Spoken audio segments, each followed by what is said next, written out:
Welcome back to Phillips on the Farm. Pigs love potato chips. Man, look at that. A buddy of mine brought over a bunch of old stale chips from somewhere. And I don't know about the Cheetos. Maybe less enthusiastic about Cheetos, but they love the rest of them chips. Just a bunch of calories for them. And the big pigs are clearly all jealous of the little pigs getting potato chips. They are raising the roof. Man, I love this. Some of our other videos, if you remember my runt, Marley, that is him right there in the middle, that smallish one. He is all better. He has been out here for going on 2 weeks now, I think. And he is accommodated to living the big life with the other pigs and eating and drinking out here, and weaned off all of the milk replacer that we had running around out here for him, and he is back to being a pig again and not so much of a pet. I'm sure if I got over there he'd still climb up in my lap. It's amazing the difference in the size of these pigs. There's 2 litters here, and you can almost point to the 2 litters.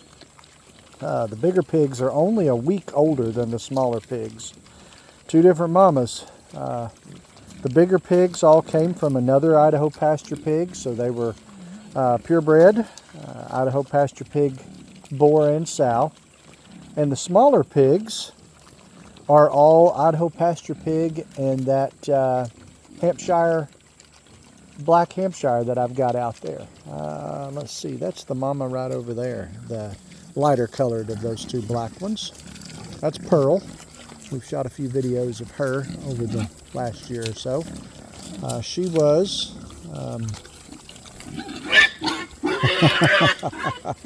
those 2 pigs usually get along.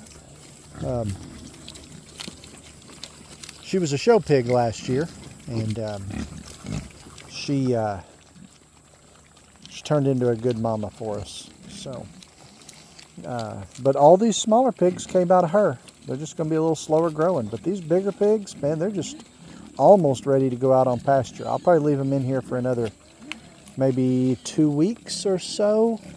I want to make sure the mama pigs have all dried up well. I've got Pearl out there that's still showing that she's not completely dried up now that we've weaned them, and I want to make sure that they don't get her started again. So probably 2 or 3 weeks. What I will do here is run at least the bigger ones of these out into the pasture, and bring the mamas in and put them in with the boar to have them bred for winter. I got to do a little math. I don't want them born in the coldest part of winter, but sometime here in the next probably month, I'll probably run them back in there with the boar, and get them bred and get them ready for the next round. So there'll be plenty of pork for folks over the next year. I've got 18 in here in this pen. I've got 8 for butcher out there in the butcher sale out in the field, plus the 3 mama pigs and the boar that will stick around. One of the mamas I may not rebreed. She wasn't a real good mom. She was a little rough with the piglets for quite some time, and I think she killed 2 of them, either laying on them or stepping on them. She just didn't seem to care. She was not interested in being a mama. So she gave a good litter, but she just she struggled to take care of them, and so I think I may wean her or cull her from the breeding patch anyway. So we'll see. I've still got 2, and I've got another one on the way. Same friends that gave us Pearl last year have got another pig in the fair. It is another black and white mottled hamp.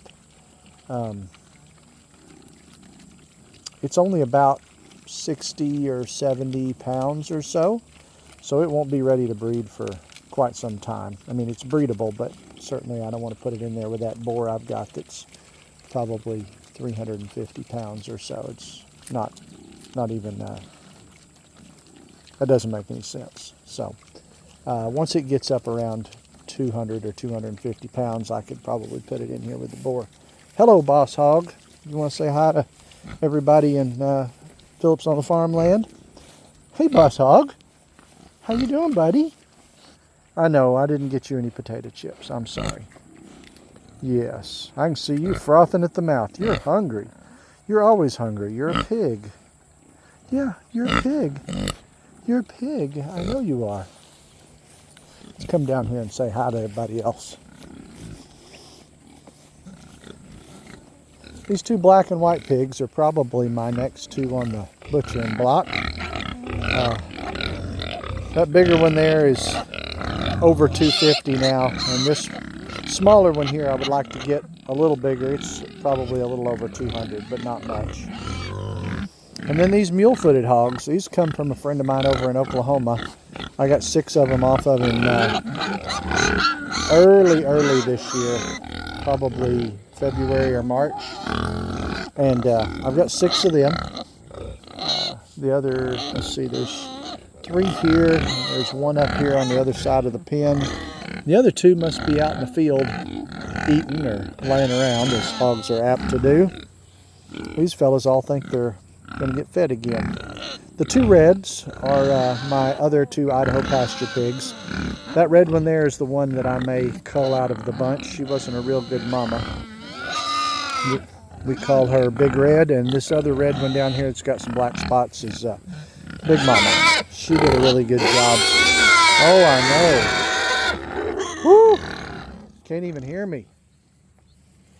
But that's our pig pasture at the moment. Like I said, there's 11 out there, including the 3 mamas all together. So, and they are not putting a dent in my grass. I could run a lot more pigs in this pasture, and they still aren't putting a dent in it. So I will turn those other 18 out there and see if as they grow and I start pulling these bigger pigs off the pasture, if we start making a dent in this grass. So I don't know what its carrying capacity is for these pigs. I do still feed them a little bit of grain of some sort every afternoon.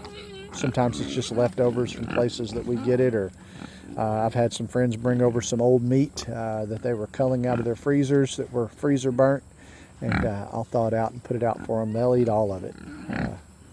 And it's about to come back around to butchering season, and I know I've had that conversation with you guys at a butchering shop for the deer and all that. The pigs eat every bit of it, and it's all protein. So they are delighted with that. And so as this fall comes on, all of that processing will go right over the fence and into the pigs, and there won't be a bit of it left. They'll eat everything but the hide. I won't pitch the hide over there, but they'll get all the guts and the bones, and they will happily and delightfully devour every bit of it. So I have added a few logs out here to the pasture.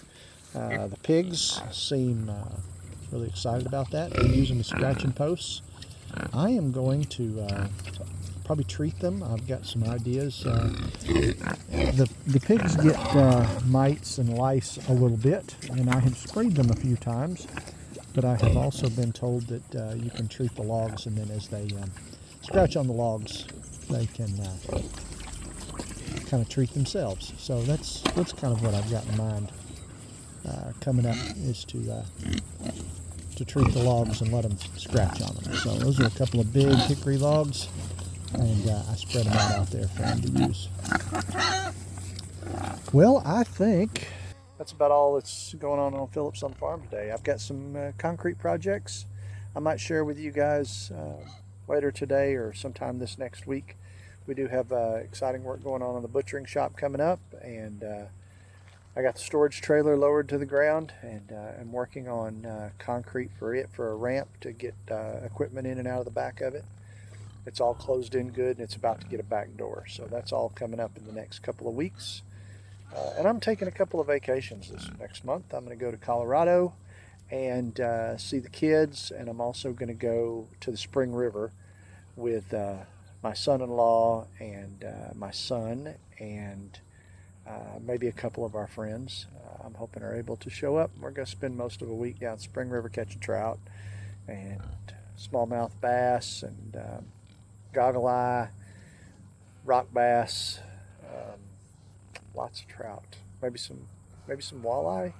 Sometimes I get into the walleye. I've got a good walleye hole that a buddy of mine showed me years ago. So I'm hoping we'll put some more fish in the freezer. We do like to eat fish. So we appreciate y'all stopping by Phillips on the Farm. I enjoy shooting these videos, and I hope you enjoyed watching them. We love you guys. Come back and see us. We'll talk to you soon.